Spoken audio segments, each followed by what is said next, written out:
Assalamualaikum warahmatullahi wabarakatuh. Selamat datang kembali di podcastnya Himatik Fiskes. Peace.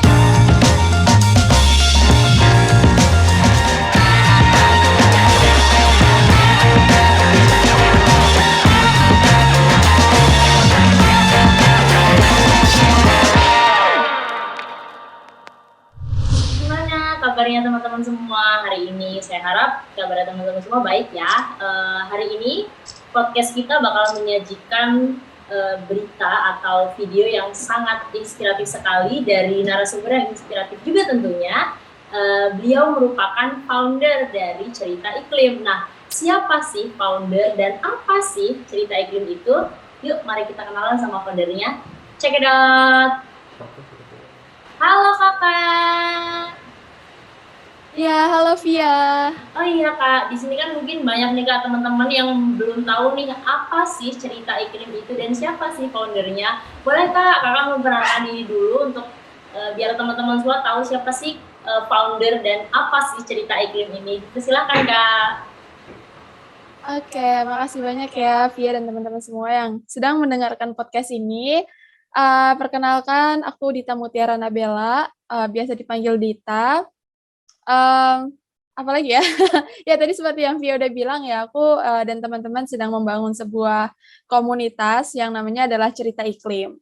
Nah, Cerita Iklim ini singkatnya ya, mungkin nanti kita bisa ngobrol lebih lanjut. Nah, Cerita Iklim secara gampangnya merupakan sebuah komunitas yang isinya itu anak-anak muda dengan tujuan untuk mengedukasi gitu ya, atau sharing sesuatu, sharing sebuah cerita atau pendapat, opini tentang iklim di media digital gitu. Kita fokusnya memang lewat sosial media, karena memang pengurus Cerita Iklim pun kita belum pernah ketemu satu sama lain gitu ya, karena pandemi ini tuh berdirinya tahun lalu, jadi baru kurang lebih sekitar 1,5 tahun lah ya. Tahun 2020 di saat pandemi kita belum bisa ketemu orang dan lain-lain, akhirnya kita jadikan itu sebuah peluang untuk meningkatkan awareness teman-teman tentang iklim kayak gitu. Nah, kalau aku pribadi, sebenarnya sebelum mendirikan Cerita Iklim ini terinspirasi dari tempat aku bekerja gitu ya. Aku bekerja di Research Center for Climate Change atau Pusat Riset Perubahan Iklim. Itu adanya di Universitas Indonesia. Di sana aku ketemu sama ya banyak expert gitu ya yang ngomongin tentang iklim, dan di saat itu aku masih belum ngerti lah gitu ya, belum paham apa sih kayak gitu. Sebenarnya kalian ngomongin apa gitu, para expertnya ngomongin apa, karena memang pengetahuan aku yang terbatas gitu. Sampai akhirnya aku terpikirkan untuk kayaknya aku butuh nih teman diskusi yang isinya anak-anak muda yang intinya kita sama-sama masih belajar, kemudian ya kita bisa diskusi satu sama lain, dan kalau misalnya bingung ya kita sama-sama bingung intinya gitu. Terus dan aku juga bisa nge-share insight-insight yang aku dapatkan dari para expert itu di komunitas tersebut gitu. Awalnya berdirinya seperti itu. Dan ya udah kita buka aja lewat platform Instagram. Awalnya tuh aku sendiri gitu kan, karena ya udah aku cuma pengen nge-share dan mungkin bisa mendapatkan teman yang punya interest yang sama gitu. Dari situlah akhirnya muncul teman-teman yang tertarik gabung di komunitas tersebut. Co-foundernya ada 4 orang, ada Beryl gitu. Nah, itu co-foundernya. Sampai akhirnya kita open recruitment yang isinya dari berbagai kampus di Indonesia kayak gitu. Itu Nah, awal terbentuknya karena tadi aku dapat banyak insight dari tempat aku kerja. nah tadi kak visi misi dari Cerita Iklim ini sendiri apa sih kak? Nah, visinya itu sebenarnya apa ya, sebagai wadah belajar sih. Yang perlu digarisbawahi ya, sebagai wadah belajar anak-anak muda tentang iklim. Jadi iklim ini kan sangat multidimensional ya, Ya. sangat luas. Kita mempelajari ilmu sosial, kita juga mempelajari ilmu alam. Nah, gimana kita nih Cerita Iklim bisa menjadi jembatan gitu, jembatan untuk mengakomodir pendapat-pendapat atau opini anak muda yang sedang mendalami ilmu-ilmu tersebut gitu. Seperti kita ketahui juga bahwa yang namanya kebijakan iklim itu tuh pasti ada pro dan kontra ya, ada yang mendukung, ada yang enggak gitu, ada yang sepakat, ada yang tidak. Nah, di Cerita Iklim inilah kita mencoba mengeksplor kedua sudut pandang tersebut gitu. Jadi kita enggak terbatas pada satu sudut pandang aja. Oke, kalau misalnya kebijakannya A, kita harus enggak setuju. Enggak juga gitu. Kita harus melihat dari perspektif yang kenapa dia disetujui kayak gitu. Nah, itulah yang makanya jadi wadah belajar, wadah eksperimen wadah berpendapat, bebas berpendapat apapun gitu ya, karena kita ya menurut aku sih nggak ada yang benar atau salah ya. Yang pasti mana nih yang banyak keuntungannya dan lebih sedikit kerugiannya. Nah, itulah yang sedang kita pelajari, itu visinya. Misi itu kan berarti tools untuk mencapai visi tersebut gitu ya. Nah, yang pertama ada beberapa produk yang sedang kita kembangkan. Salah satunya seperti yang sekarang kita lakukan juga, kita punya podcast gitu ya. Ada podcast Cerita Iklim, teman-teman bisa dengerinnya di Spotify. Kemudian yang kedua ada bedah jurnal. Kemudian yang ketiga itu ada opini, ada yang menggiring opini melalui IG Story, melalui IG Live. Nah itu anak-anak muda supaya lebih engage gitu ya di sosial media kita. Itu sih tools-tools yang kita coba harapkan. Gitu. Ini suara aku jelas nggak ya? Jelas Kak, jelas. Oke, nice. Kebetulan kan bertepatan dengan adanya pandemi nih Kak, terbentuknya Cerita Iklim ini. Gimana sih Kak caranya Cerita Iklim ini untuk tetap eksis mempertahankan kinerjanya dan supaya juga dikenal gitu sama masyarakat luas atau buat generasi milenial nih Kak? Ya, yang pertama menurut aku kita perlu kuat dulu ya dari sisi internalnya, karena tadi yang aku udah bilang kita nggak pernah ketemu tatap muka secara langsung, itu kan pasti perlu membangun bonding dengan cara yang lain ya. Kalau Iya misalnya Kak. kita satu tempat, satu wilayah kan mungkin sering ketemu, saling tahu secara fisik gitu ya orangnya satu sama lain. Itu kita ngadain monthly meeting. Jadi tiap bulan kita ngadain monthly meeting sekaligus capacity building. Jadi misalnya kita ngundang orang luar gitu ya untuk sharing khusus untuk internal Cerita Iklim aja supaya pengurusnya juga dia mendapatkan added value. Karena kan teman-teman di Cerita Iklim semuanya itu volunteer ya. Jadi Iya nggak ada Kak. yang dibayar tuh kita kerja di sini ngedesain segala macam atau bikin podcast itu nggak ada yang dibayar, semuanya volunteer. Jadi misalnya ketika kita mengadakan sebuah event itu kita nggak cuma penyelenggaranya kita Cerita Iklim aja, tapi juga kita bermedia partner gitu dengan puluhan organisasi yang bergerak di bidang yang sama gitu dengan lingkungan. Kan kita tahu ya banyak banget ya organisasi-organisasi lingkungan. Nah, akhirnya kita coba ngajak kolaborasi. Misal kayak webinar terakhir itu kita kolaborasi sama hampir 50-an media partner kayak gitu. Kan tiap organisasi pasti mereka punya masanya masing-masing ya, Iya punya Kak, betul betul betul. pengikutnya sendiri gitu. Jadi menurutku salah satu cara ngebooster engagement atau reach-nya itu adalah dengan perbanyak kolaborasi dengan organisasi-organisasi lain. Lain, betul sekali. Nah, Kak Dita, melihat saat ini kan iklim yang ada di Indonesia ya Kak ya, tentunya kan sangat berubah nih Kak. Harusnya yang udah masih musim kemarau udah masuk musim hujan. Nah, menurut Kak Dita, keadaan iklim di bumi saat ini seperti apa sih Kak? Oke. Sebenarnya ini merupakan sebagai disclaimer dulu ya, aku ini Ya, bukan seorang expert gitu ya. Jadi mungkin pendapat aku bisa benar atau fakta yang aku sampaikan ya teman-teman perlu cek and recheck kembali gitu ya di penemuan-penemuan terbaru atau finding terbaru. Di sini kita diskusi aja. Makanya aku sekarang sebenarnya lagi studi S2 juga gitu untuk oh, memperdalam bidang ini. Aku sekarang lagi di London, jadi wah, ini kita podcast live langsung. Aku lagi di London, kita beda sekitar 7 jam.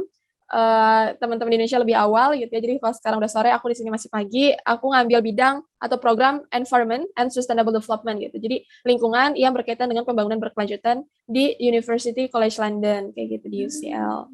1 bulan di biasa sini. sekali Kak Dita. Jadi iya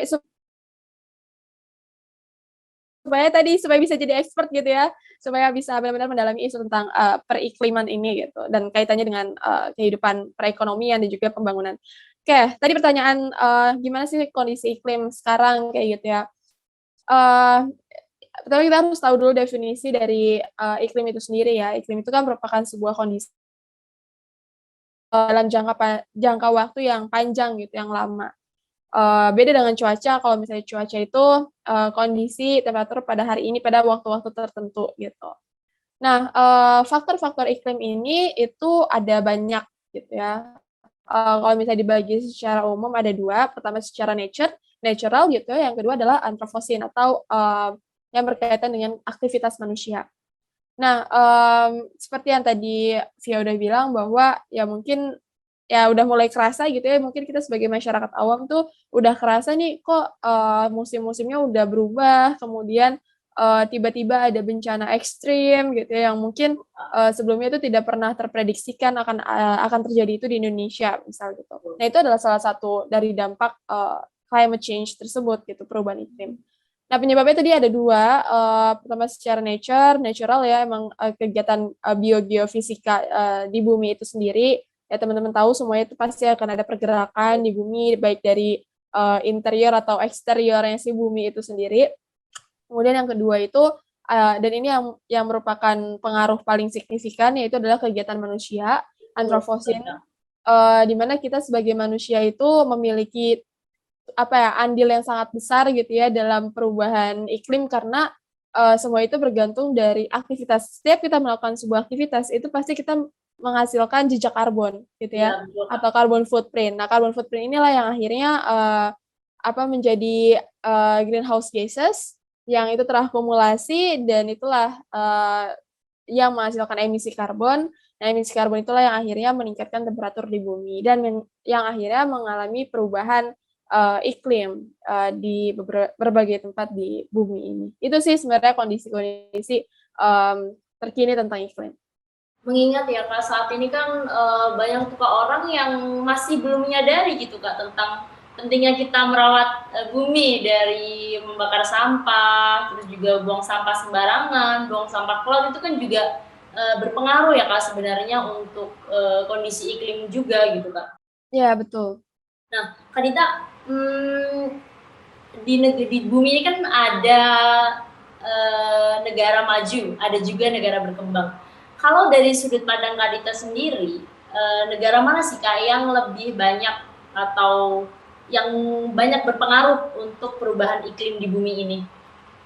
Ataukah negara berkembang, apakah negara maju? Akhirnya pertanyaannya kayak pertanyaan aku kuliah ya. Jadi itu aku juga sedang mempelajari ini ya. Menarik banget memang untuk mempelajari climate justice ya. Kalau misalnya kita link, ini tuh kita ngomongin climate justice atau keadilan iklim gitu. Kenapa ini berkaitan dengan climate justice? Karena tadi yang udah bilang, sebenarnya siapa sih nih yang harusnya bertanggung jawab gitu ya terhadap iklim ini gitu. Apakah negara-negara tertentu atau gimana gitu ya. Nah, oleh sebab itulah sekarang nih di Inggris itu di UK, tepatnya di Glasgow, itu lagi ngadain COP ya, Conference of Parties, membuat sebuah agreement. Sebenarnya siapa nih yang harusnya bertanggung jawab gitu, negara maju atau hari lah ya, 2 hari kesana ngelihat gimana venue-nya, gimana orang-orang sama-sama concern gitu bahwa iklim itu nggak cuma jadi masalah Indonesia aja loh, ini tuh semua orang di dunia ini gitu ya, di bumi ini tuh menuntut keadilan iklim gitu, menuntut aksi iklim yang nyata kayak gitu.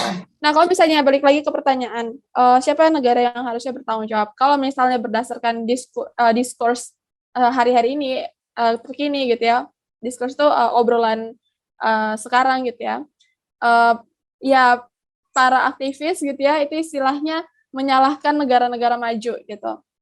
Negara maju yang overdeveloped gitu ya, yang jadi kan beda gitu ya kondisinya dengan negara maju dengan negara berkembang. Mungkin kalau negara berkembang kita masih perlu mempertimbangkan pembangunan, developing. Karena ya kalau misalnya kita tidak ada pembangunan, masyarakatnya, kesejahteraannya mungkin akan sulit gitu ya untuk keluar dari garis kemiskinan. Sedangkan kalau misalnya negara maju, itu kan mungkin mereka udah sedikit gitu ya angka-angka masyarakatnya di bawah garis kemiskinan. Kemudian mereka itu diistilahkan oleh para saintis itu adalah overdeveloped countries gitu. Jadi mereka itu harusnya degrowth, mereka harusnya menurunkan pembangunan tersebut, karena pembangunan itu pasti akan berkolerasi dengan emisi karbon. Nah, negara maju ya memang mereka menghasilkan, ada negara-negara tertentu gitu ya, beberapa negara itu yang menguasai emisi total yang dihasilkan oleh bumi ini per tahun. Misalnya US, China gitu ya. Itu kan negara-negara besar yang banyak industrinya, mereka menghasilkan emisi yang sangat tinggi gitu. Nah, mereka ya perlu bertanggung jawab terhadap negara-negara lain gitu. Karena dampaknya itu kan bukan cuma di negara maju itu sendiri, bahkan dampak paling vulnerable-nya itu adalah di negara-negara yang miskin atau negara-negara yang berkembang. Ya, Kak, gitu. betul. Dampaknya itu oke mungkin menghasilkannya hanya di negara A, tapi dampak emisinya itu bisa ke semua Seluruh, negara. betul. Makanya negara-negara berkembang atau negara-negara ya negara berkembang itu menuntut untuk financing gitu, menuntut untuk mana nih tanggung jawab negara maju nih untuk negara berkembang dalam hal adaptasi dan mitigasi perubahan iklim di negara-negara tersebut gitu. Itu sih maksudnya ya memang pada akhirnya negara yang menghasilkan emisi paling banyak lah yang harusnya paling banyak bertanggung jawab Jawab. juga terhadap iklim kayak gitu. Cuma ya apa ya sulit gitu ya masalah iklim ini kan kompleks banget ya nggak cuman kita tuh nggak hanya melibatkan para environmentalism gitu ya para orang-orang yang memang belajar tentang lingkungan tapi iklim itu juga terlibat isinya itu para politikus gitu ya Iya. para politikus kemudian isinya juga terlibat para apa namanya corporate gitu Ya, para kepala-kepala perusahaan gitu ya. kita juga melibatkan organisasi masyarakat jadi tuh tiap-tiap stakeholders tuh punya interest yang berbeda-beda. Nah, itulah akhirnya gimana nih kita bisa menjembatani interest-interest tersebut dan mencari titik tengahnya. Nah, itu yang sulit gitu. Mana nih pengaruh yang paling kuat gitu. Apakah mereka yang para pemilik modal gitu ya atau masyarakat nih yang inisiatif untuk bergerak aktif kayak gitu. Nah, Kak Dita, menyikapi perubahan iklim yang terjadi secara tidak seharusnya gitu, Kak. Seperti yang tadi kita tahu, di Indonesia itu kebijakan apa sih, Kak? Ada kebijakan apa yang menangani mengenai perubahan iklim yang terjadi di Indonesia ya, Kak ya? Oke. Ya, jadi sebenarnya ada banyak ya kebijakan di Indonesia karena di Indonesia itu sendiri kan yang berkaitan sama iklim ini itu melibatkan berbagai kementerian. Nah, jadi kalau misalnya di Indonesia itu sektor penghasil emisi itu dibagi menjadi 5 sektor. Ini tiap negara beda-beda ya karena tergantung kondisi negaranya gitu.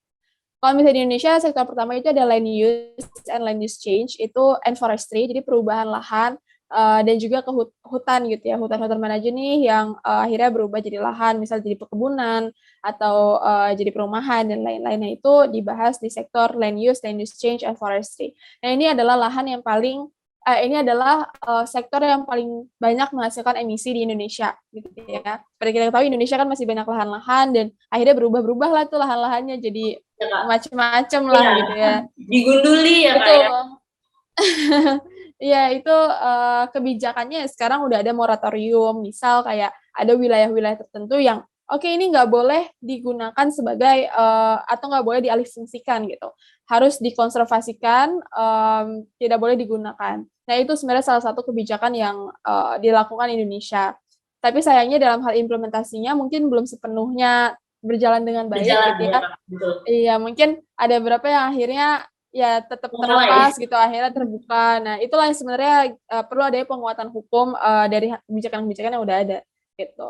Kemudian yang kedua itu ada sektor energi. Nah, sektor energi ini, kalau misalnya tadi land use change itu dipimpin atau di-lead oleh misal KLHK gitu ya. KLHK kan Kementerian Lingkungan Hidup dan Kehutanan. Nah, mereka lah yang menjadi garis terdepannya dalam perizinan dan segala macamnya.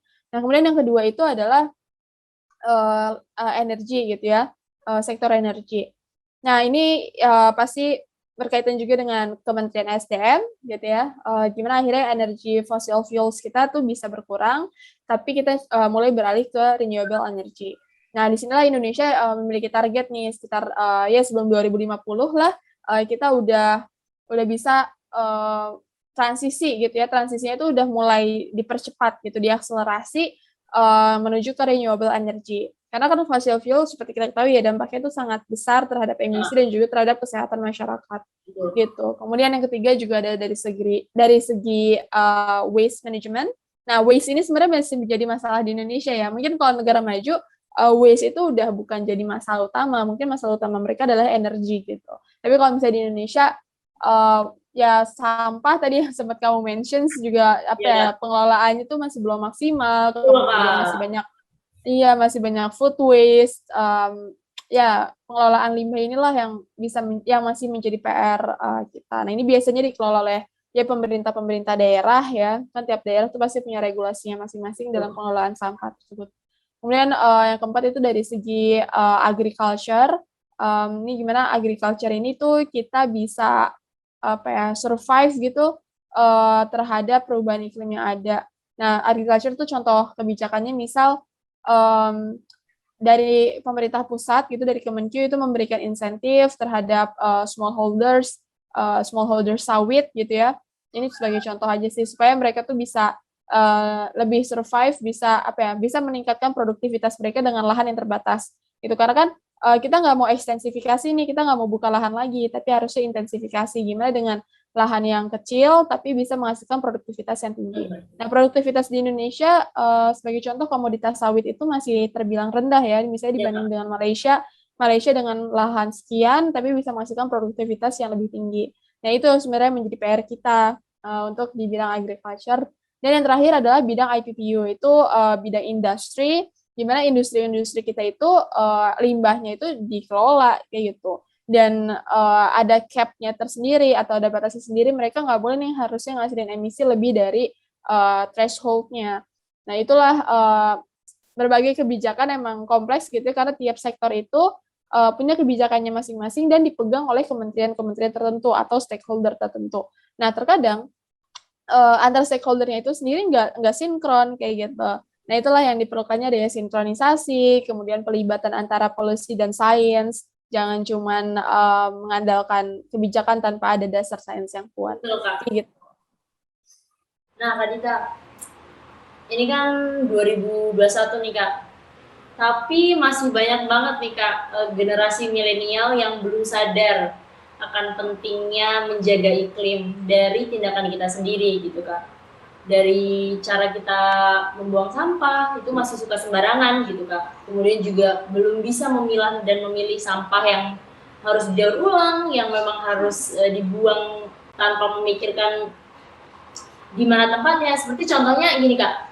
Kalau sampah organik nih, Kak, sampah organik kan bisa busuk ya, Kak ya, seperti yang kita tahu. Jadi kita bisa buang tuh, Kak, di bawah pohon atau di semak-semak gitu. Tapi beda halnya dengan sampah anorganik yang tidak bisa busuk gitu, Kak. Jadi memang harus didaur ulang. Nah, Kak Dita, sebagai generasi milenial, saran dari Kak Dita untuk para generasi milenial nih, Kak, untuk membantu memerangi perubahan iklim yang terjadi tidak seharusnya ini gimana, Kak? Oke. Sebenarnya ini ya, ada banyak banget cara kita sebagai individu untuk melakukan aksi iklim secara nyata gitu.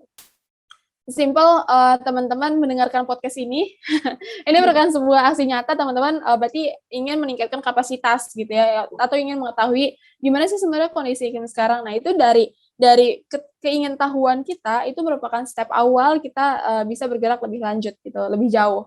Jadi yang pertama menurut aku silahkan teman-teman mendalami ilmunya masing-masing gitu ya. Karena tadi aku bilang iklim ini sangat multidimensional dan jadilah expert atau mungkin paham gitu dengan bidang ilmu sendiri, tapi tidak menutup kemungkinan untuk membuka atau mempelajari hal baru gitu. Jadi kenapa kita harus membuka untuk hal baru? Karena ketika kita solving sebuah problems gitu di Indonesia, itu nggak hanya bisa mengandalkan satu bidang ilmu aja. Itu harus dari berbagai bidang ilmu. Nah, itulah kenapa kita harus mendalami ilmu kita, tapi kita tidak boleh menutup kemungkinan atau ya solusi-solusi dari bidang ilmu yang lain. Itu sih menurut aku yang pertama teman-teman harus belajar yang masih kuliahlah yang benar gitu ya. Jangan sering cabut-cabut dan kerjain tugas-tugasnya, baca-baca referensinya gitu. Itu yang pertama. Kemudian yang kedua cari lingkungan yang mendukung teman-teman untuk belajar. Untuk belajar tentang iklim, untuk belajar tentang lingkungan, teman-teman bisa ikut himpunan, bisa ikut komunitas, bisa ikut ya gerakan-gerakan movement yang teman-teman tuh turut berkontribusi loh untuk menyebarkan awareness tentang climate ini, di samping teman-teman membangun kapasitas diri as individual dalam hal organisasi kayak gitu. Jadi itu menurut aku saran aku jangan cuma diem aja, jangan cuma sekedar belajar aja, tapi juga exploring gimana itu bisa ilmu yang teman-teman dapatkan itu bisa diimplementasikan di masyarakat. Kemudian yang ketiga, teman-teman bisa mengurangi carbon footprint. Nah, carbon footprint individu itu kan tiap orang beda-beda ya. Misal di negara maju itu carbon footprint-nya sangat tinggi sekali, bahkan penelitian tuh mengatakan satu orang negara maju itu setara dengan 50 orang carbon footprint yang ada di negara lain gitu. Jadi menurut aku kita bisa secara aware mengurangi carbon footprint. Sesimpel misal kalau misalnya kita pergi-pergian, ya kalau emang bisa menggunakan public transport, pakai public transport gitu ya. Ya harapannya sih semoga public transport di Indonesia juga lebih mudah diakses gitu. Karena kalau misalnya di London sini sih yang aku dapetin kayak aku selalu pakai public transport dan karena emang enak gitu loh public transportnya. Jadi bahkan naik kendaraan pribadi aja, misalnya naik Uber gitu ya, itu jauh lebih mahal gitu dibandingkan naik public transport dan waktu nunggunya juga jauh lebih panjang. Jadi ya, emang sangat menguntungkan naik public transport gitu. Nah, itu kan bisa mengurangi carbon footprint kita. Kemudian sesimpel kalau misalnya di rumah tadi kalau memang ada bahan-bahan anorganik yang bisa kita upcycle, daur ulang dan teman-teman tertarik gitu ya, apalagi orang yang punya seni kreatif gitu. Ya, Nah, itu bisa banget dimanfaatkan juga gitu. dimanfaatkan. Kemudian itu bisa dapat nilai tambah juga kayak gitu. Kemudian pokoknya tadi mengurangi carbon footprint dan mengajak sebanyak-banyaknya orang, mulai dari teman-teman terdekat kita, keluarga kita. Nah, itu untuk sama-sama aware tentang climate. Sesimpel teman-teman kalau misalnya belanja ke supermarket Bawa ya, kantong plastik kita bawa sendiri kantong gitu. sendiri deh supaya Ya, nggak betul. nambah-nambah plastik itu Iya, kan betul. gampang ya. Iya, itu hal yang gampang dan bisa kita ajakin orang-orang di sekitar kita. Gitu aja sih mungkin saran aku buat teman-teman milenial semua. Semoga kita menjadi generasi yang dapat mengubah bumi ini jadi lebih baik gitu. Iya Kak, amin. Oh iya Kak Dita kan dengar-dengar sekarang lagi melanjutkan studinya di London ya Kak ya, di Inggris. Nah Kak Dita kalau iklim di London sendiri sekarang gimana Kak? Oke, sebenarnya kalau di London, nah sekarang kalau musimnya itu dia lagi masuk autumn ke arah winter gitu ya. Jadi ini udah mau masuk sebentar lagi ke winter, jadi udah dingin banget. Tapi London itu kan masih agak di bawah ya.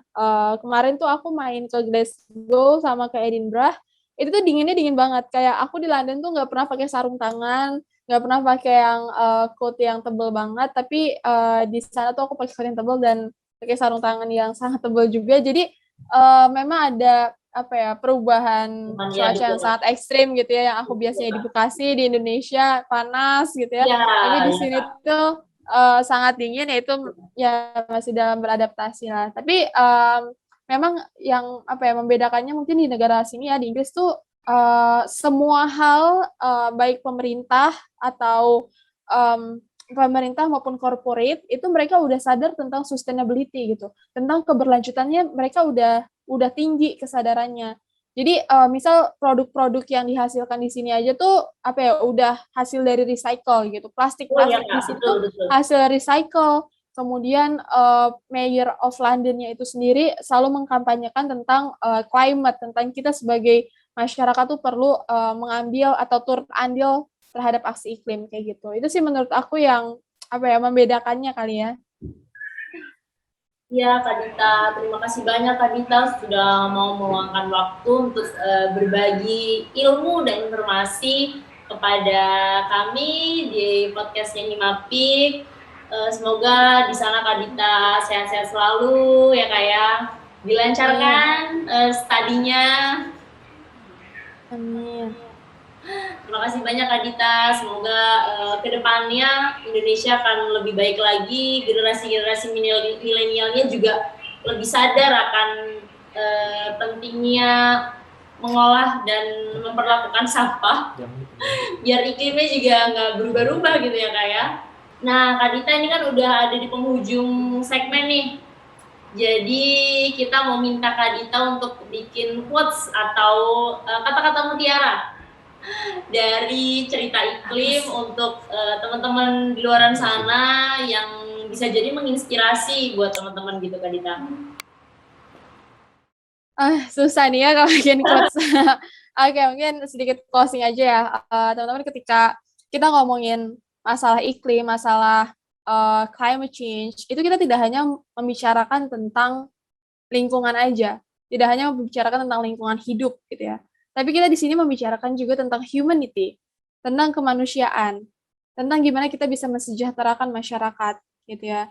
Tentang gimana kita bisa mensejahterakan masyarakat, tapi sekaligus memberikan keberlanjutan bagi generasi selanjutnya, gitu. Jadi itu sih yang menjadi motivasi aku ya untuk mendalami ilmu environment and sustainable development, bahwa if we talk about climate change, we are not only talk about environment, but also about our humanity, gitu. Jadi tentang kemanusiaan juga.